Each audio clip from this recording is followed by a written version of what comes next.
Hello students, आज हम exercise 8.1 trigonometry class 10th question number 8 करने जा रहे हैं। क्वेश्चन है if 3 cot A is equal to 4, 3 cot A is equal to 4, check whether 1 minus tan square A upon 1 plus tan square A is equal to cos square A minus sin square A or not।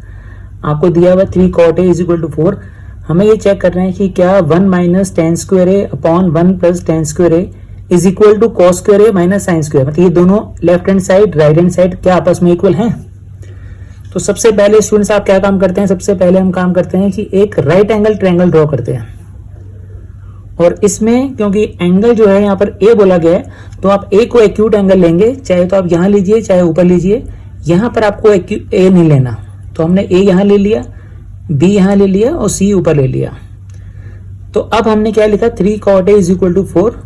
इस 3 को यहां से upon में shift कर दिया, क्योंकि ये cot के साथ मल्टीप्लाई हो जाए तो डिवाइड हो जाएगा, 4/3 आ जाएगा। cot A is equal to 4/3। और कॉट का फॉर्मूला क्या होता है स्टूडेंट्स, अगर आप रिमाइंड करें, पंडित बद्री प्रसाद हर हर बोले। ऊपर क्या होता है साइन, फिर उसके बाद कॉस, देन टेन, और नीचे आप याद करेंगे तो कॉसेक, सेक और लास्ट में होता है कॉट। तो tan का रिवर्स होता है कॉट। तो कॉट का फॉर्मूला क्या आ गया, B/P। देखिए हमने लिख दिया B/P।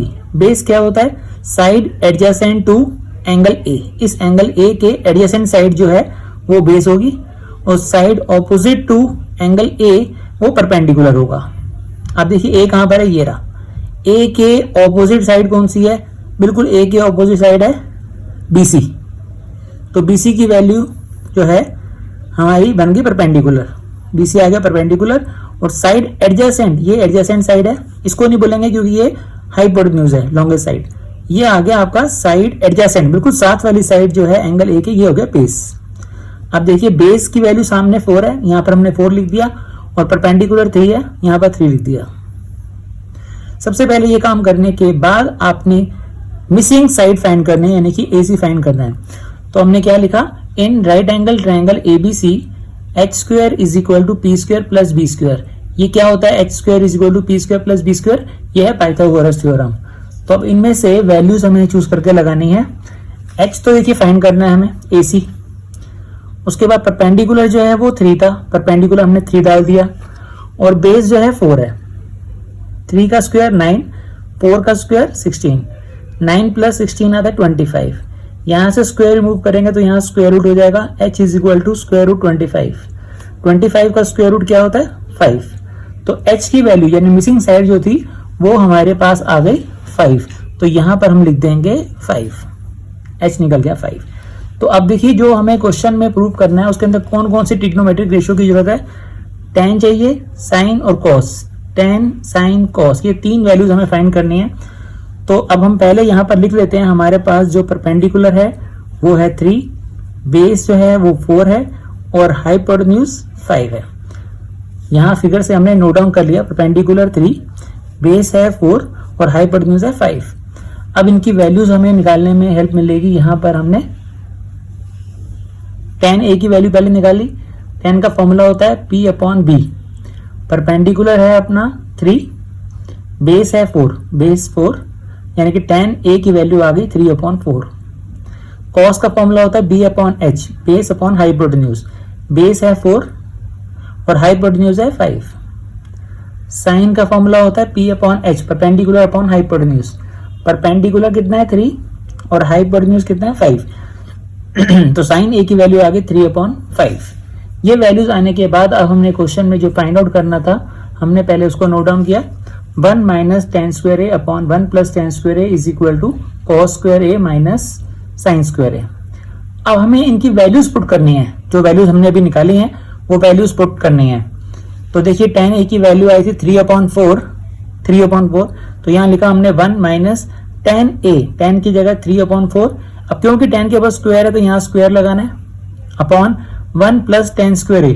1 प्लस tan की वैल्यू 3/4 है, ऊपर स्क्वायर है तो ऊपर स्क्वायर लगा दिया, इज इक्वल टू कॉस की वैल्यू देखिए कितनी आई थी 4/5। तो यहाँ मैंने 4/5 लिखकर ऊपर स्क्वायर था तो ऊपर स्क्वायर लगा दिया, माइनस साइन स्क्वायर ए, साइन की वैल्यू थी 3/5, तो हमने यहाँ साइन की जगह 3/5 लिखा और ऊपर स्क्वायर था इसलिए हमें स्क्वायर लगाना है। यहां तक हमने वैल्यूज पुट कर दी हैं।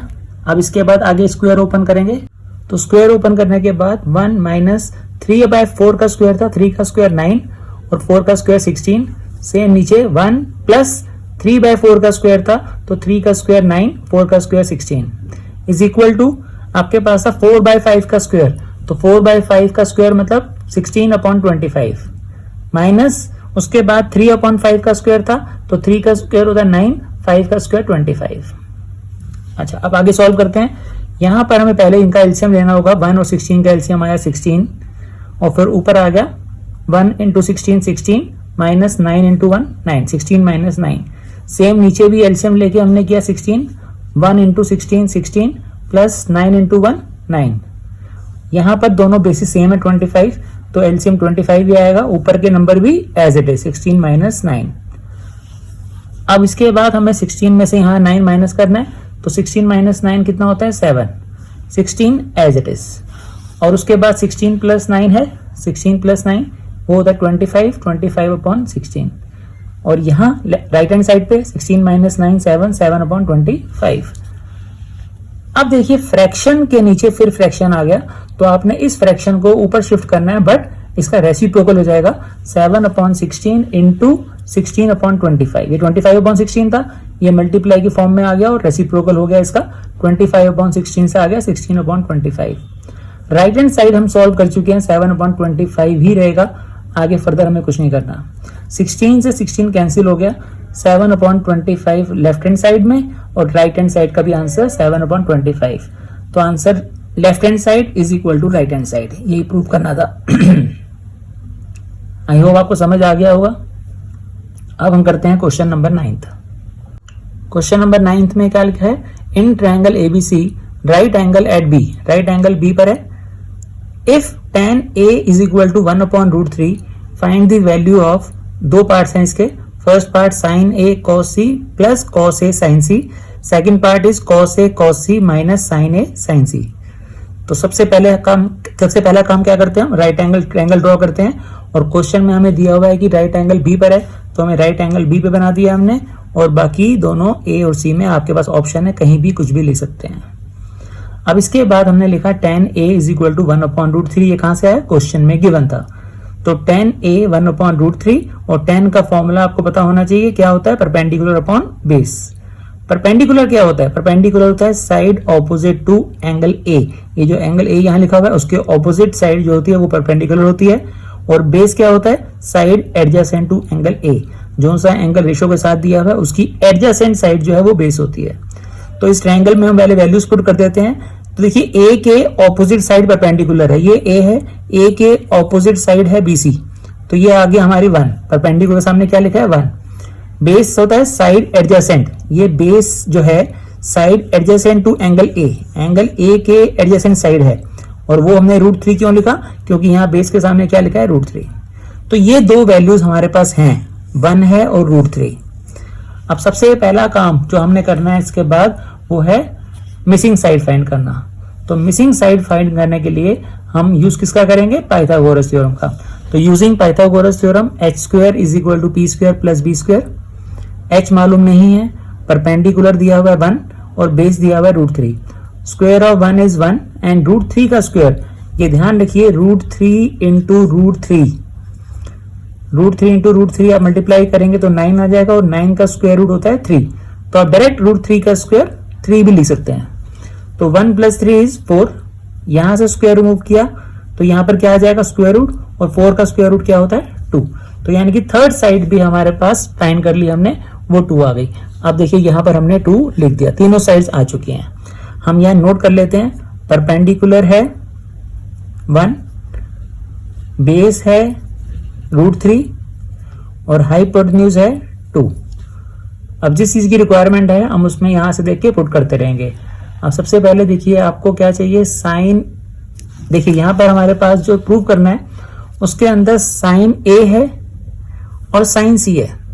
मीन साइन की 2 रेशियोज फाइंड करनी है, एंगल A के हिसाब से और एंगल C के हिसाब से, और कॉस की भी 2 रेशियोज फाइंड करनी है, cos A and cos C।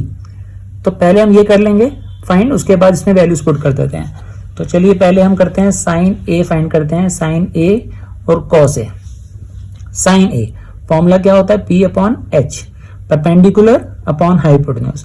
Perpendicular देखिए कितना है, side opposite to angle A, angle A के ऑपोजिट साइड परपेंडिकुलर है, वो है 1।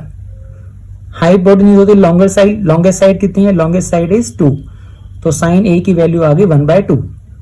अब फाइंड करना है कॉस ए। कॉस का फॉर्मूला होता है B upon H, base upon hypotenuse. Base क्या होता है, side adjacent to angle A, जहां पर एंगल ए है तो एंगल ए का एडजेसेंट, जो हम पहले लिख चुके हैं, बेस है √3, और लॉन्गेस्ट साइड कौन सी होती है, हाइपोटेन्यूज, वो भी हमने लिखी हुई है पहले 2।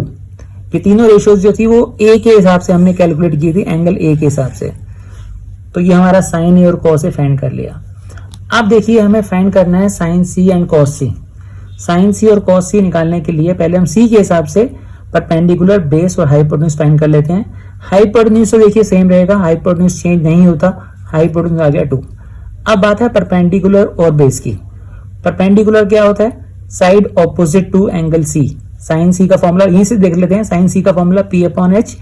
पी क्या है, side opposite to angle C, angle C के ऑपोजिट साइड। आपको मैं डायग्राम दिखाता हूं, ये देखिए डायग्राम, सी के ऑपोजिट क्या है, ए बी, तो ए बी यानी कि परपेंडिकुलर बन गया, और हाइपोटेन्यूज वही रहेगा, हाइपोटेन्यूज 2।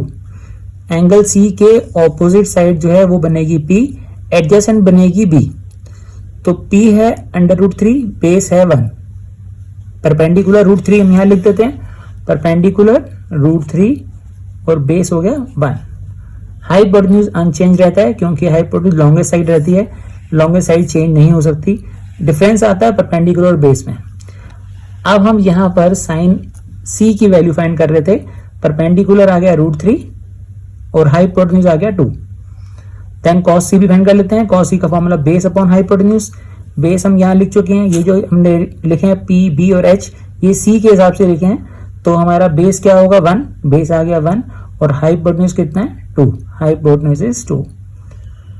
अब चारों रेशियोज हम फाइंड कर चुके हैं, sine A, cos A, sign C, cos सी। अब बस हमें इनकी वैल्यूज पुट करनी है और हमारे आंसर्स आ जाएंगे। तो देखिए पहला, सबसे पहला हमारा क्वेश्चन नंबर 1 जो पार्ट था इसका, वो क्या है, sign A cos C plus cos A sign C. Sign A cos C, sign ए की वैल्यू हमने फाइंड की है अभी 1/2, कॉस सी की वैल्यू भी 1/2 थी, प्लस कॉस ए की वैल्यू फाइंड की है √3/2, साइन सी की वैल्यू है √3/2। न्यूमरेटर को न्यूमरेटर से मल्टीप्लाई करना है, 1 × 1 1, 2 2 4, प्लस √3 × √3, √3 × √3 क्या होता है 3, 2 × 2 4, 1/4 प्लस 3/4, दोनों के बेसिस डिनोमिनेटर सेम है, तो 4 आ गया एलसीएम, ऊपर आ गया 1 + 3, 1 + 3 इज 4, 4/4 क्या होता है 1। तो इस पार्ट का हमारा आंसर आ गया 1। सेकंड पार्ट देख लेते हैं, सेकंड पार्ट क्या है, सेकंड पार्ट है cos A cos C minus sin A sin C। cos A की जो वैल्यू हमने लिखी थी, cos A की वैल्यू थी √3/2, cos C की वैल्यू 1/2, माइनस साइन ए की वैल्यू 1/2 निकाली है हमने, और साइन सी की वैल्यू √3/2। मल्टीप्लाई कर देते हैं, √3 × 1 √3, 2 × 2 4, माइनस 1 × √3 √3, 2 × 2 4। ये √3/4 पॉजिटिव है, ये √3/4 नेगेटिव है, ये दोनों कैंसिल आउट हो गए, प्लस माइनस कैंसिल हो गया, आंसर क्या आ गया 0। फर्स्ट पार्ट का आंसर आया था 1, सेकंड पार्ट का आंसर है 0। आई होप आपको समझ आ गया होगा। अगर आपको समझ आ गया, आपको अच्छा लगा, तो आप वीडियो को लाइक जरूर कीजिए और इसको शेयर कीजिए, चैनल को सब्सक्राइब कीजिए, ताकि आपको आगे आने वाली वीडियोस की नोटिफिकेशन भी मिलती रहे। Thank you.